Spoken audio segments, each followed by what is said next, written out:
everybody? Welcome to the first edition of the opening round 3-ball, or Roslin's 3-ball, we'll call it, not opening round 3-ball. Roslin's 3-ball of the 2019-2020 PGA Tour season.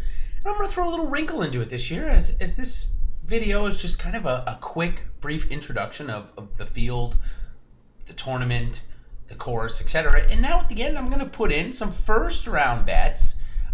2 first-round bets and matchups, and then I'm going to give you 2 first-round showdown plays based off of the tee times. Not really anything else. Well, I shouldn't say not really anything else.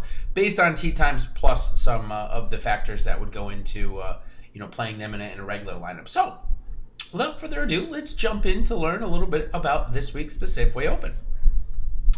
Okay, so Safeway Open, as I just mentioned, is the tournament we're going to be doing this week. It's held at Silverado. Whoa, Adam Scott's going to be the first guy we learned about. Sorry about that. Silverado Resort and Spa is the host. The North Course, there's a couple of courses here. The North Course is the one that holds the golf tournament at. It's a par 72 measuring 7,200 yards, or just under. But it's a shorter one that boasts driving distance over accuracy, actually.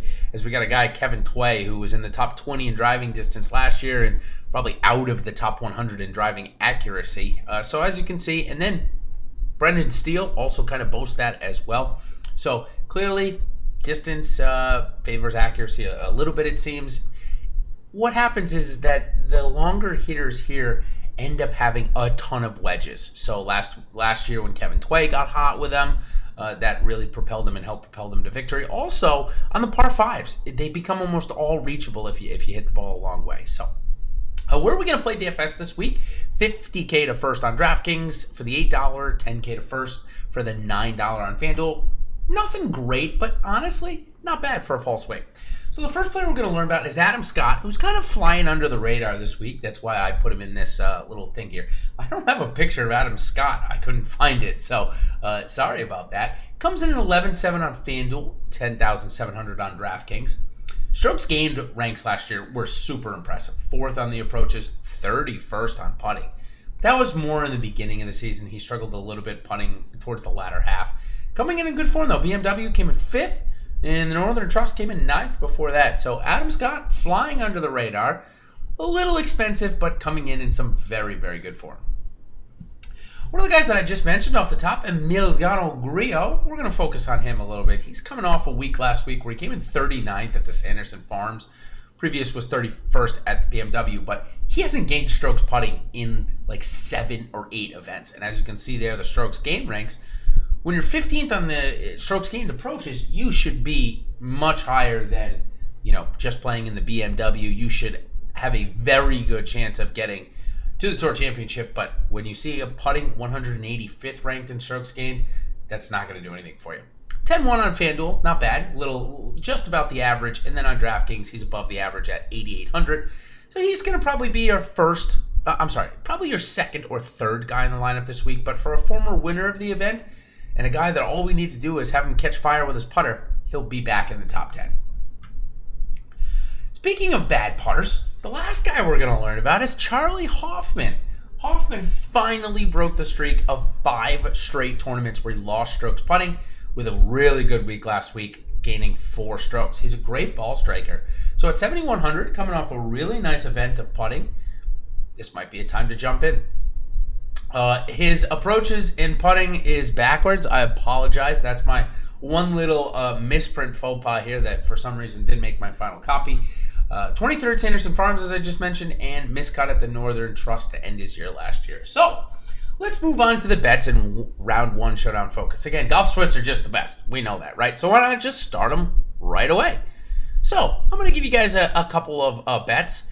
First off, Robbie Shelton is plus 100 versus Joel Damon, who's minus 130.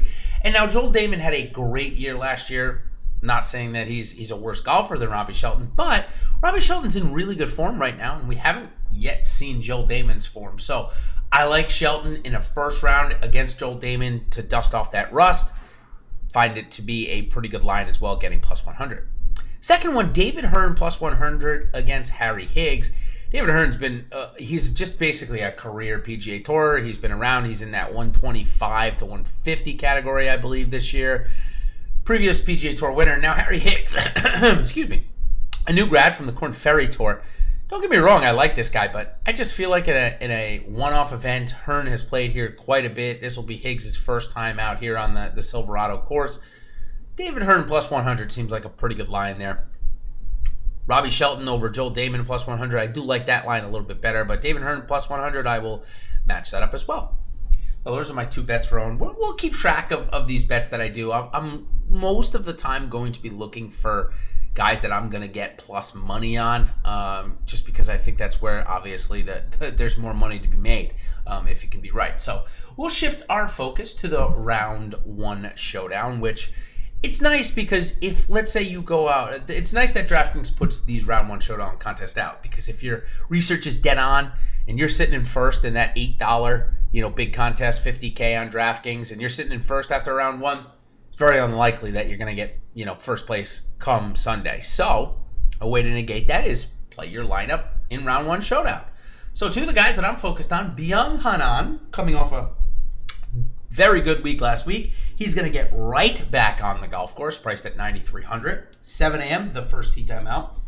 Last time we saw him play one of the first tee times out, or at least that I can recall, was Players Championship, where he went out and blistered to an opening round lead. So maybe I'll add in some first round leader bets as well, but Byung-Hun An would be one that I'd put my money on if I like to bet those things, which I don't like to bet them often. And then the second guy, very similar in nature to Byung-Hun An, is Carlos Ortiz, who has seen 2 of his best friends win the last 2 weeks, was in the final group last week, and still had a respectable finish. He's going off at 720, so hopefully those good feels, he'll be able to get right back and at it. Oops, sorry, there. All right, so hopefully you guys enjoyed my nice little addition here to the 3-ball, Rouslin's 3-ball. I'll be back every single week. Well, maybe not every week, but most weeks, as long as I can get to them. They're going to be coming out on Wednesday mornings, just so that I can get the line matchups and the round 1 showdown prices. Just gives it a little bit more fruitful, or a little bit more content in here. So hopefully you've liked the changes, and good luck to everybody playing in the Safeway Open this week. And we look forward to seeing you guys next week. Cheers.